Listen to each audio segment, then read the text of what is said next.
Well, hello and welcome to Orbit Podcast. How are you? Hi, hello, I'm very good, thank you. Thank you for inviting. Very happy to be here. Thank you for coming. Thank you. So, for the people who don't know you yet, can you explain us a little bit who is Pharrism? Yeah, well, Pharrism, before being Pharrism, is Filomena. I'm Italian, I'm 35. I've been calling Amsterdam home for the past 11 years, so quite a long time. Wow. So yeah, I've been also had the pleasure to develop myself as Pharrism in the Netherlands, funny enough. Yeah, so that's a little bit of, let's say, who I am. Why the name? Why Pharrism? Well, my last name is Farris, so Pharrism is actually like, it came from a friend of mine who used to say, your way of being, you're so very like magnetic that people follows what you do usually in a good way, that they follow the Pharrismo. And then I wanted to catch the same thing, but I was like, I need to make it a bit more international, and it became Pharrism. Also, Faris is my last name, something that will stay for me forever, and I think this feels right, and that's how it happened to be. Super. How would you describe your sound? Well, that's a good question, because I would say generally I like to define my sound as very energetic, eclectic, driving. I want people to dance, but of course it might change depending on a slot and depending on the mood, but mainly I would say on the hypnotic side, very driving, very energetic, yeah.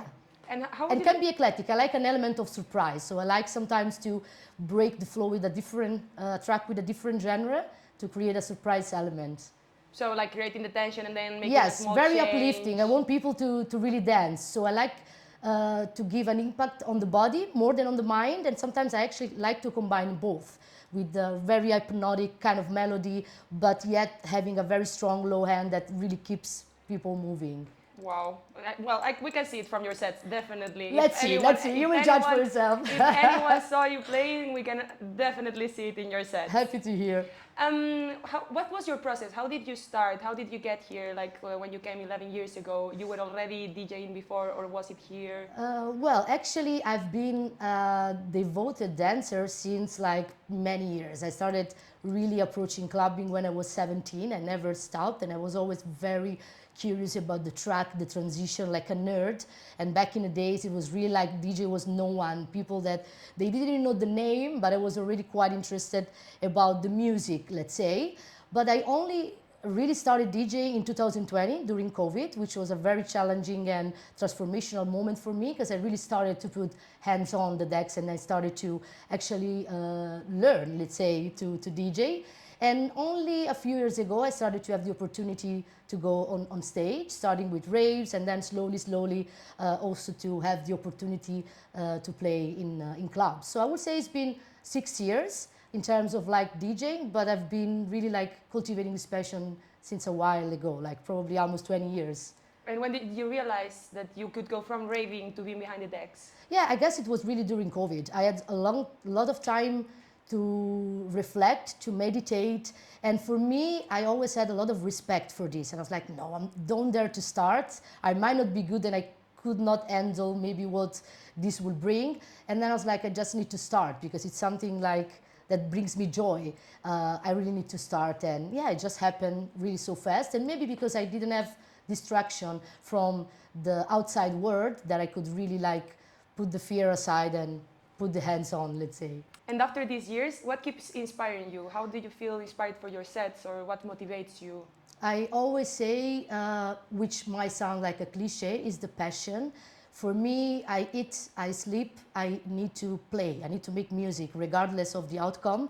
So that's my motivation, because you can easily get frustrated from the outside world and how the scene is going. For me, what keeps me motivated is really like the excitement of just do what makes me feel alive. It's part of my daily routine. I need to do that, let's say. It's not even a passion, it's a need for me. Yeah. And now that you mentioned the scene, what do you think it's missing in the scene nowadays?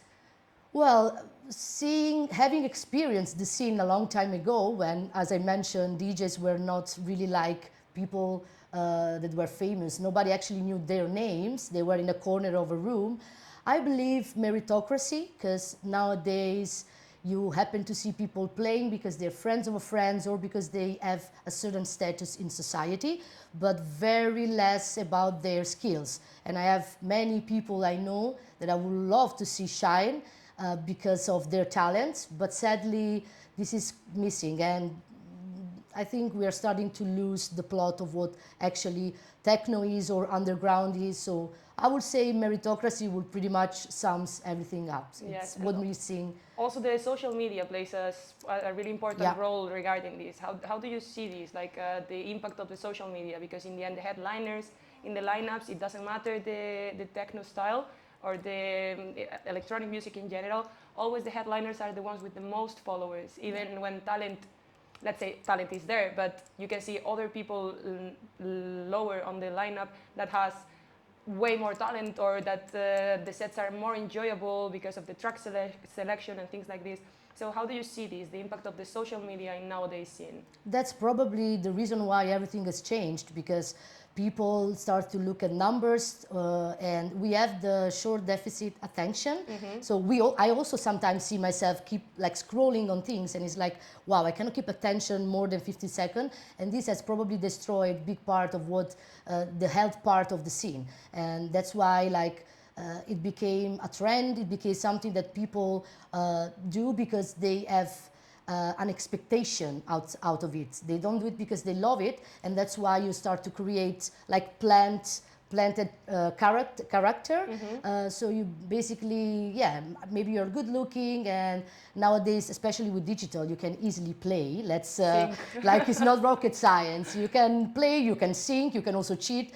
So yeah, that's probably the reason why everything has changed. Yeah, everything is connected to numbers, so you're losing the value. And a lot of people that actually had talent, even though they were at the forefront of the scene, they started to go backwards because of they maybe were from another generation, and also because if you have integrity, you feel the pressure. I also feel the pressure of social media sometimes. I see myself comparing myself to others, even though I have the health of saying like, okay, no, I should not do that, but it's something you cannot really avoid. Sometimes you fell in the trap. Yeah, So it's a poison. Yeah, the principles sometimes are difficult to maintain, but we Yeah. can see it with lots of good DJs that are the same as they started. Yeah. So this is something that we really need to improve from the raver Yeah. side, because I'm on the other side Yeah, of and the I love decks. what you mentioned, because sometimes I always like to sometimes have my heroes, and I say, yeah, but that guy has been consistent throughout so many years, and for me, they are my role model. Even if the sound evolves, they stay Yeah. the same. So Yeah.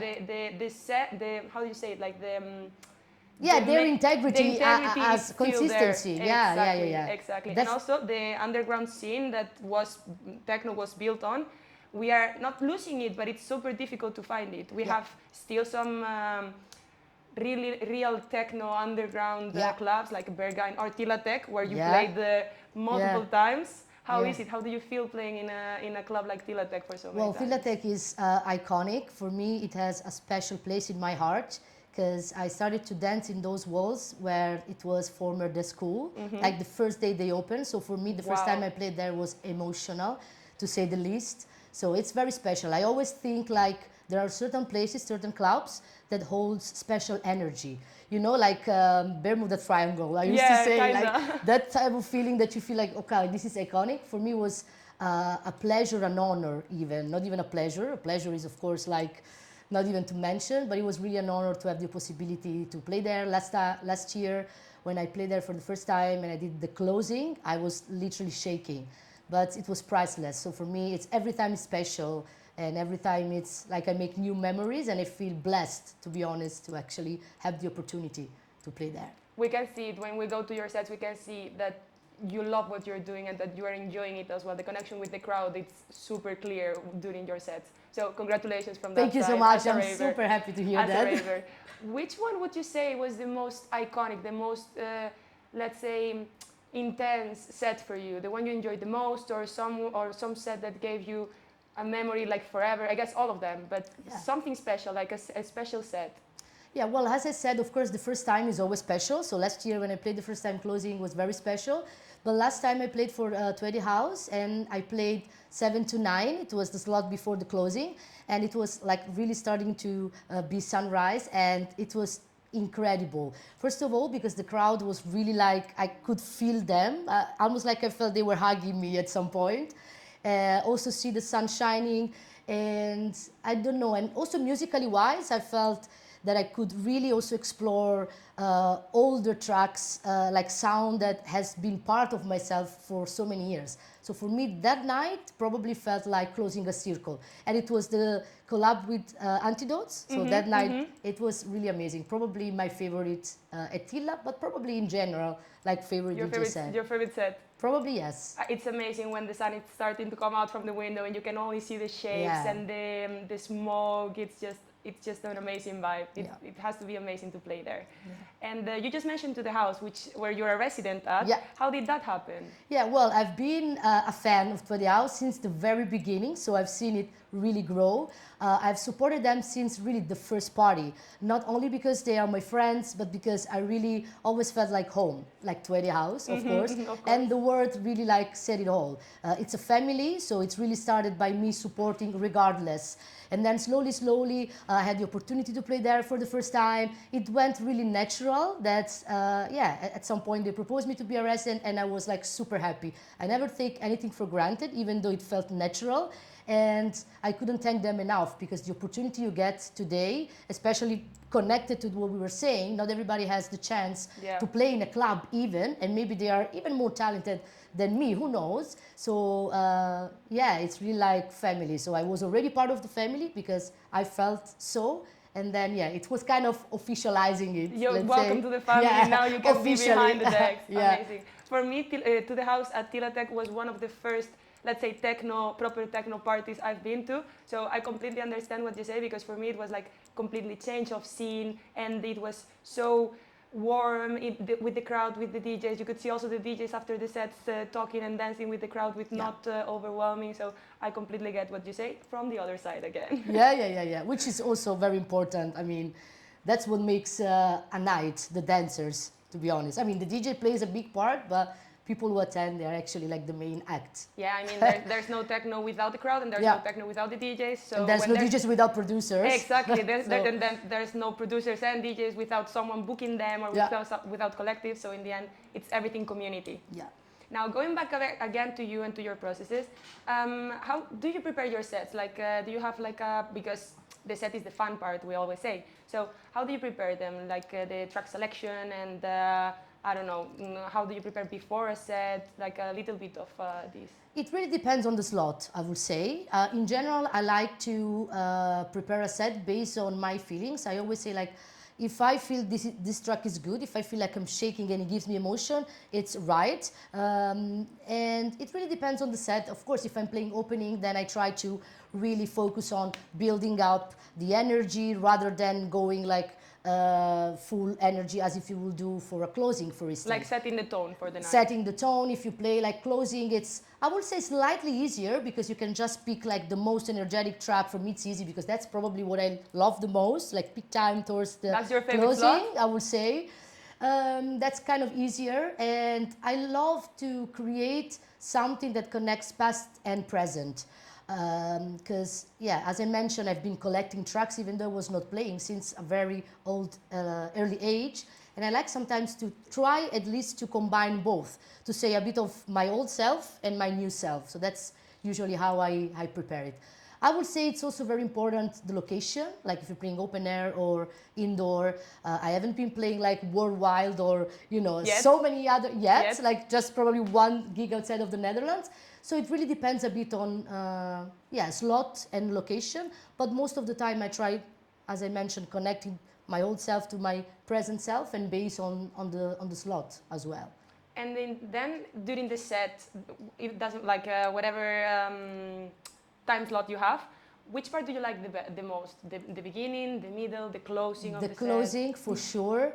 And I always say, like, if you want to really know a DJ, you need to listen to the last track. That's my theory, of course, my humble theory. Because I believe that last track of a set says about the soul of a DJ. At least that's what I try always to do. I might do like a very serious set, but last track is really like who I am usually. And I've experienced this also with other DJs. Most of the time, last track, I'm like, that's your soul. It could be electro, it could be house, it could be melodic, it could be whatever. So I would say end of a set, regardless of the slot, So yeah, I would say probably even last half an hour, but like the end of the set. So for you, your perfect set would be closing. The last 10 minutes of the closing would be your favorite part of the. Yeah, maybe even last 30 minutes last because you 30. have to bring people to the closing. And to build it up. And really, regardless of the slot, because honestly, I enjoy also an opening set. It's something like, it's actually an art to be able to open a room. But in general, like hand of the sets, definitely my favorite Not part. everyone can do from No. a raver. Not everyone can It's do the an most opening difficult set. I agree. slot. I completely I agree. enjoy to do it, but I also have to be very honest to say that I have, of course, more fun in the closing because I want to see people really dance. Yeah, but And the when fact you that open, you can do both Yeah. says a lot about you because, again, I'm gonna speak from the other side again. From my point of view, there's a lot of DJs that don't know how to open, and there's a lot of DJs they that don't know how to close. I agree 100%. And you can do both. So I hope so. Thank you. I think so. Now let's do a round of burning questions. Great. Who is your favorite DJ or favorite DJs? Okay, that's always a difficult question for me because I don't say I have so many, but if I have to think on the top of my head, I would say Ben Clock as a male DJ, and this is really connected to someone that had consistency throughout the year and is always like, you know, there and always, something that's someone that you look up for and Like an reliable, yeah, an inspiration. I would say Philippa Pajo as well. I want to also mention a woman. But I would say, yeah, my heart is probably Ben Clock. Ben I have Clock. so many others, but one, if I have to say one, Ben Clock and Philippa as a woman, yeah. And if you had to choose a dream B2B, someone you could choose Ben from... Clock. Not Definitely. even blinking my eyes, yes. Which would be your dream club to play at? Well, I would say Berghain, also not thinking about it twice. I've been there first time 2013, so a long time ago. And I was not even playing back then. And I was like, fuck, that would be amazing to play in such a place. And definitely Berghain. But you've been there, you said. I've been there many times. I I keep going there once a year, sometimes twice. For me, it's just a dream to go as a raver, so imagine. You will experience yourself, and I'm curious to hear. It's amazing. I will let you know. There's so many other, but Berghain is the one. No, the stories are just crazy, you know. It's like a dream for a raver and a dream for a DJ. 100%. Do you prefer more clubs or festivals? Clubs. As I enjoy a DJ. And as a raver also? As a raver also. Club is a different, like, I feel like there's more community in the clubs. I can enjoy my night more. Festival are nice because I actually love a good weather. I love an open air. But if I have to choose, club for sure. Digital or vinyl? I would say both. I play digital. It's definitely something I would like to start practicing. Like to start playing vinyl as well. I collect vinyl, so vinyl is is a memory. It's something like that has no price. It's a physical music. So I would say both in different ways. Well, thank you very much for your time and for sharing a little bit of you with us. It was a pleasure. We're going to enjoy now your set in a little bit, and for sure I will see you at Tiletec or some other places soon this year. The pleasure is mine. Thank you so much for the invite. I had crazy good fun, and I cannot wait for see you all tonight and dance together. Thank you very much. Thank you so much.